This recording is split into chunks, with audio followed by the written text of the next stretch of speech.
Welcome to We Are Women, Unapologetically, the podcast that talks about the good, bad, ugly, and awesome.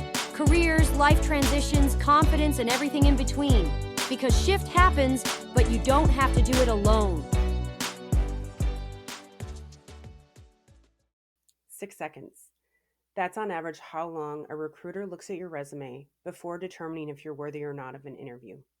And if in that 6 seconds, they see that you've been in the workplace for nearly 2 decades, your chances dramatically decrease on getting an interview.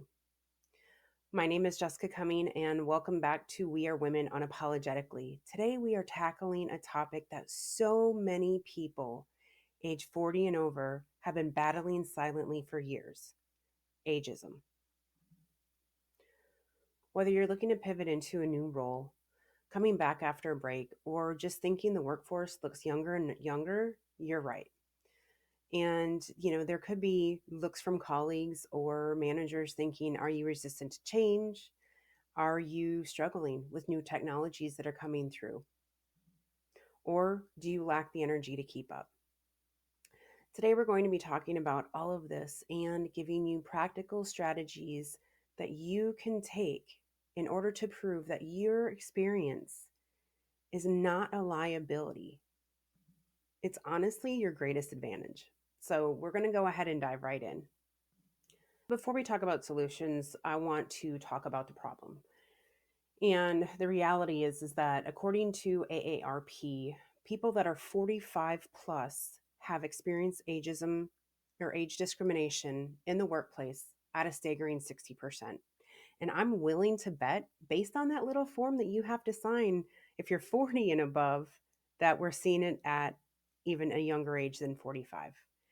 There was also a study done by the Urban Institute that said that people that are 50 years or older, their callbacks drop by 50%, even when their qualifications are just the same, if not better, than younger applicants. So let's break it down even further. In the tech industry, you are considered old at the age of 35. If you're a woman in Hollywood over 40, your roles decrease by 80%. And according to a Harvard Business Review, they said that a lot of times promotions go to younger, hungrier people versus the ones that have the experience. Now, we often hear that older people are more resistant to change, or you can't teach a dog new tricks. I'm here to tell you that's bullcrap, because if you're over 50, you have gone from typewriters to computers, from paper files to the cloud, from in-person meetings to Zoom. And quite honestly, that does not show resistance to change. That shows adaptability to me. Another myth that we hear is that older people do not adapt to new technology. And the data just simply doesn't support it, because there was a study done by the Nielsen Norman Group. And that study showed that even though it may take older people a little bit longer, once the initial learning curve is met, they are just as proficient as their younger counterparts. The third one that we hear is they are often set in their ways. This simply is not true. Do you know what this equates to? This equates to stronger emotional intelligence, better problem solving skills, knowing what does and does not work. You've seen it work, you've seen it fail. So you know what to do and what not to do. All of this comes from experience, not rigidity. Sound familiar? Here's the kicker. None of this is based on ability. It is all based on perception. There was actually a study done by the Applied Journal of Psychology. And when age was not known, it was completely blind, that the more experienced workers outperformed younger workers in critical thinking, problem solving, and communication skills. So the great thing about perception is that it can be changed. And today we're going to talk about just how do we change that perception. The first way that we can look at doing it is reframing your age as an advantage, not a liability. So if there's nothing else that you take from this episode today, what I want you to take away is your age is an asset. Own it. The way that you frame your career history will dictate how people perceive you. When I reframed my own 20-year history, I didn't apologize for not being the newest member on TikTok. As a matter of fact, I'm probably still one of the only people that does not have a TikTok account. But what I did do is I focused on all of the people that I had helped navigate through career transitions, site transitions, projects. I focused on my accomplishments, not apologizing for what I did not have or lacked. So that's what I want you to do is I want you to stop apologizing for your years in the workforce. And I want you to start focusing on your skills and what you've done, your strategic thinking, your leadership, your effective communication, your ability to win over stakeholders. I also want you to look at talking about how you've adopted industry trends, right? We've already talked about it. Typewriter to computer, Word files to the cloud. You've adapted. Now start screaming about all of these different things that you've learned. So instead of saying, I've been using Excel since 1985, say I've leveraged data analytics tools through multiple evolutions from basic spreadsheets to advanced business intelligence platforms.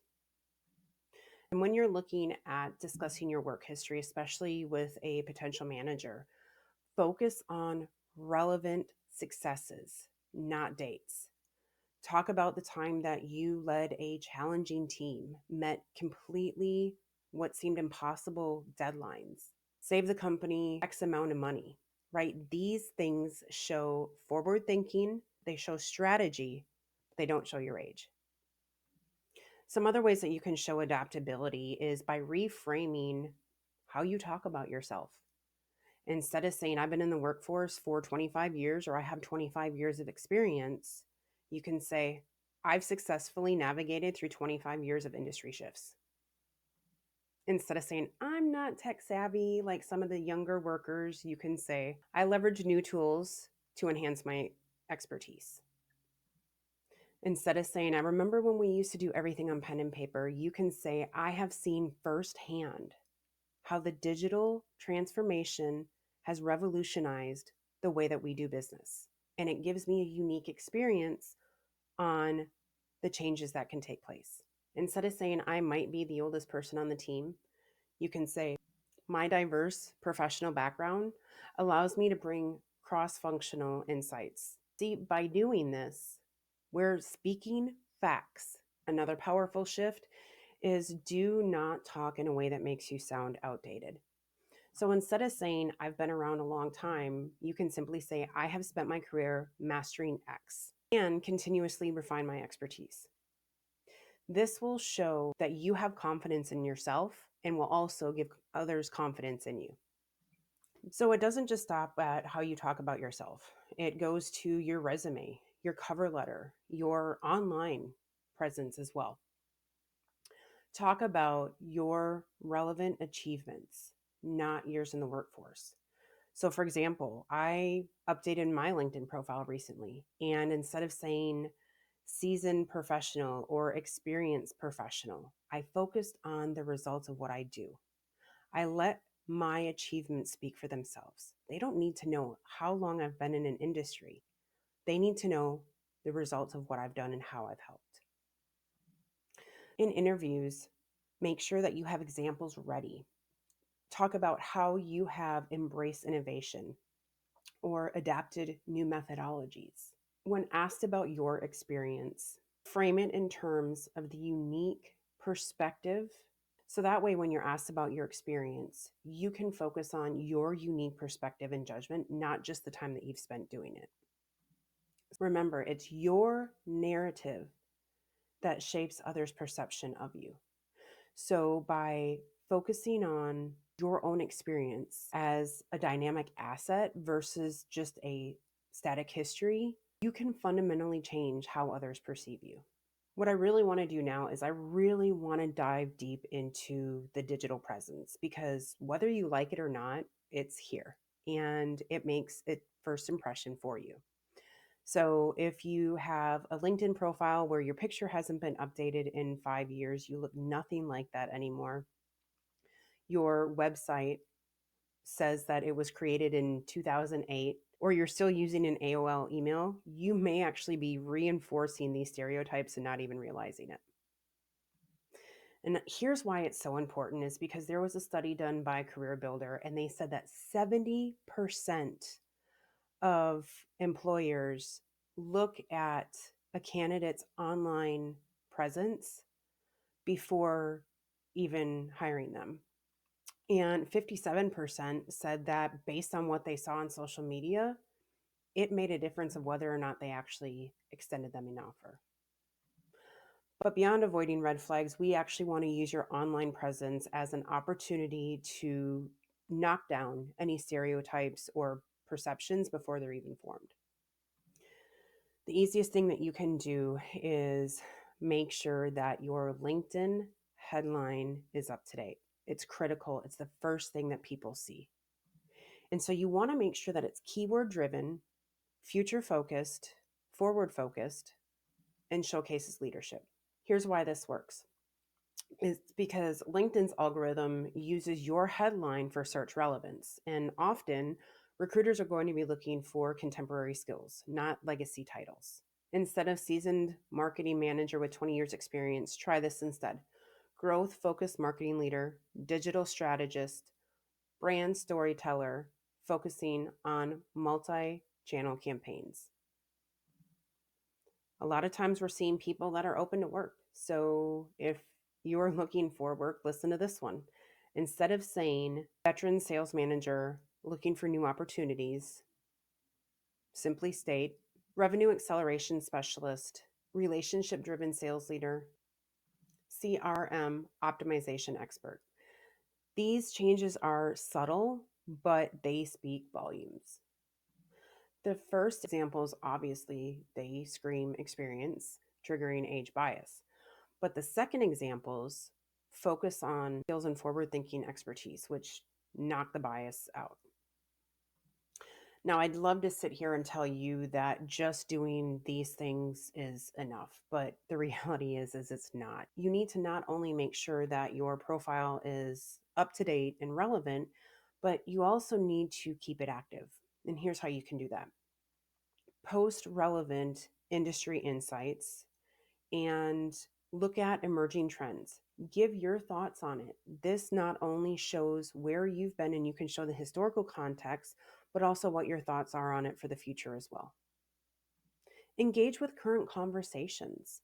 Maybe it's some of your colleagues, maybe it's with other companies, but put yourself out there and let people know that you have a voice and you understand exactly what's going on. Share your journey as well. People love to hear real stories. They not only want to hear about your successes when you get a new certification, but they want to hear about the everyday things. They want to hear about the projects that you're working on. We all have stories to tell, and a lot of times we don't think that they're worth telling, but the truth is those stories are what the people want to hear. No, this is not about chasing likes, don't get me wrong, but I will tell you that you want to use LinkedIn's context strategy for your advantage. So if you post something with a picture gets 2 times the amount of visibility, and something with a video gets 5 times the amount of visibility.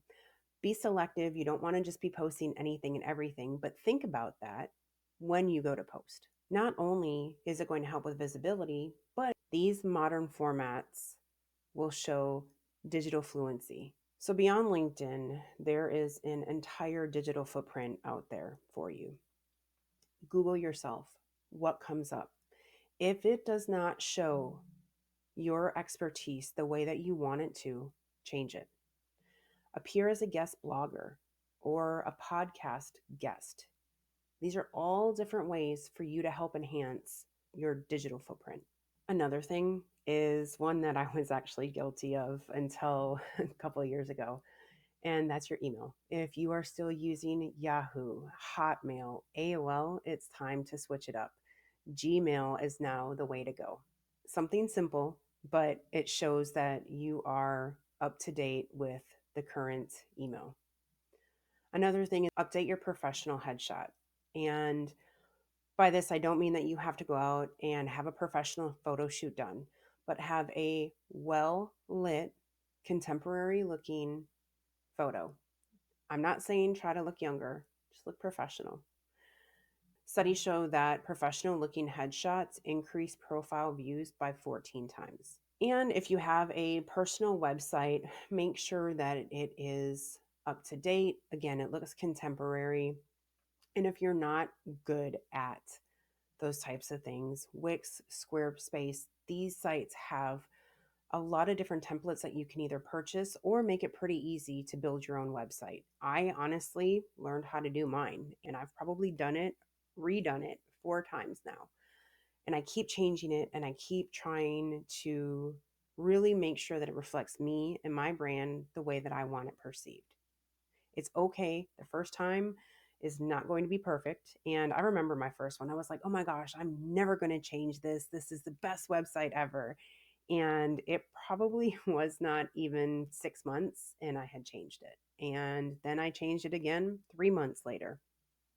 It's always about continuously learning and making it better. So we've talked about how to look at changing the perception in person as well as your digital presence. Now, what I'd like to talk about is that cross generational networking. And this can be scary for some folks because, number one, some people just hate networking in general. Number two, when you're having to do it with someone that is completely opposite of you, or so you think, it can even make it more dreadful. But the reality is that cross generational networking, especially for mid career professionals, is it's invaluable. And the reason that this is so invaluable is because of the fact that professionals with diverse networks are 44% more likely to be promoted and 72% more likely to receive a raise. Now, I don't know about you, but if that means having a diverse network to make more money, heck, I'm all about it. Yet, many mid career professionals find themselves in an age homeographic network simply because they've known the same exact people for so many years. Don't let that be you. You can start by analyzing your LinkedIn connections. Do most of the people that you have connections to have the same generational background as you?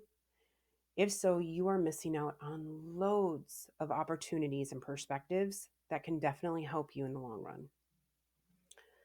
Another thing that you can do is seek out reverse mentoring opportunities. This allows you to understand the incoming industry trends from their perspective, communication styles, workplace cultures, right? These are all changing and evolving.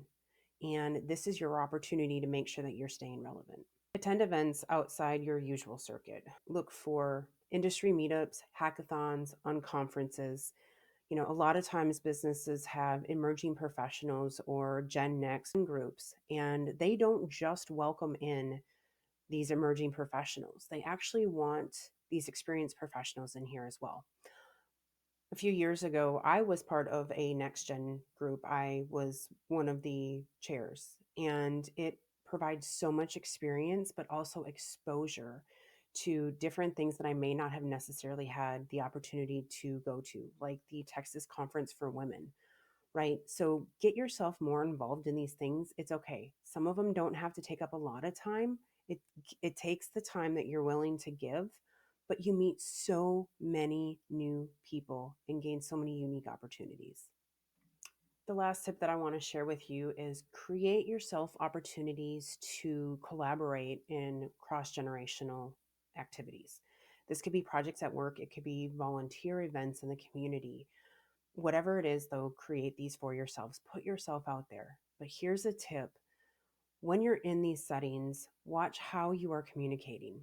The younger digital generation, what we're seeing is they would prefer more frequent but shorter updates. They would also prefer a text versus a phone call. I think that pretty much goes without saying. Direct feedback versus softened criticism. Recognition of results instead of effort or time invested. Now, by adapting to this, it doesn't mean that you have to throw out everything you've known. No, it simply means that you are able to be flexible in how you communicate. One of the most persistent stereotypes about mid career professionals is technological relevance.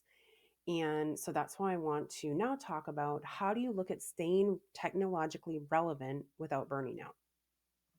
It doesn't require you being a master programmer or data analyst, but it does mean strategic upskilling in areas that complement your expertise.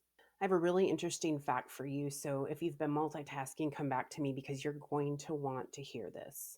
The World Economics Forum of Future Jobs reports that the half life for professional skills has dropped to about 5 years. So, what does this mean? This means that in 5 years, half of what you know today may be obsolete in 5 years. And this does not just apply to mid career professionals, this applies to all professionals, regardless of age. So, what can you do? Start by identifying adjacent skills that can help complement your core expertise. So, for example, if you're in marketing, data analytics would probably suit you better than trying to learn coding. If you're in operations, maybe looking at process automation versus having a very deep understanding of IT knowledge. Focus on learning the conceptual frameworks. You don't have to have a very deep understanding of the technical implementation of it, but by having a conceptual framework understanding, you are able to then have conversations with the more technical people and identify valuable applications for your industry. Here's another really interesting fact that I want to throw at you. So, again, if you've been multitasking, come back to me because this is really important. Research done by the Journal of Applied Psychology suggests that consistency trumps intensity when it comes to learning. So, instead of taking a boot camp for 2 weeks and then never looking at it again, commit to spending 30 minutes a day continuously learning. Now, for me personally, I commit to 20 minutes a day. Sometimes it goes more, but I always do at least 20 minutes. And I typically do it right away in the morning. Why? Number one, I know that if I do it right away in the morning, it's going to get done. I make it a priority. Number two, it also sets my mind for the day. It kind of gets me into the working mode. And number three, if I have more time throughout the day, I can go back and learn more. But I always want to make sure that I have my time set aside just for me. Okay, so we have covered a lot of ground today. We have talked about reframing your experience, optimizing your digital presence, building cross generational networks, and staying technically relevant. So the big question is how do we look at putting this into practical steps that you can utilize this week? Now, the first one is simple, but it's really important. Look at doing a self audit. Where might you inadvertently be reinforcing this age related stereotype that you weren't even aware of? Are they phrases you commonly use? Are they ways that you like to communicate? Is it what's on your LinkedIn profile? Does your online presence really reflect your capabilities? But I want you to be honest with yourself because this is not about denying your years of experience or what you've done. It's all about you showcasing your accomplishments. So, here are your specific assignments for the week. If you've been multitasking, come back to me. Your first assignment is going to be to update your LinkedIn headline. Now, remember, have it be based on your experience without saying it. Make sure that it reflects where you're going, not just where you've been. And the second thing I want you to do is engage in one industry conversation. Share your expertise, share your knowledge. Other people need to hear it, and it shows that you're actively participating on LinkedIn. The third thing is practice reframing your experience. That way, the next time someone asks you about your experience, you're forward thinking. Rehearse it, say it in the mirror, get comfortable with it. I'd also like you to look at one skill that you can identify to develop. Remember, this doesn't have to be something crazy out of the blue. Have it be something close that complements your core expertise already. It's just an extension of what you already know. And the last thing that I'd like you to do is make a new connection with someone else in a different generation. Remember, we are creatures that always can be learning and growing. It's okay to learn from someone new. It's okay to understand the world from their perspective. As a matter of fact, I think that if we all understood each other just a little bit better, we might have a little bit more peace in the world. But that's a whole different topic for a whole different time. All right, so that is a wrap for today's episode. If this resonated with you, please like, share it with a friend, tag me in it. Let's start a conversation because we are mid career women and we're not going down, we're not going out without a fight. And we want to make sure that we are taking advantage of every single opportunity possible to us. So until next time, until next week, stay fierce, stay bold, but most importantly, stay unapologetically you.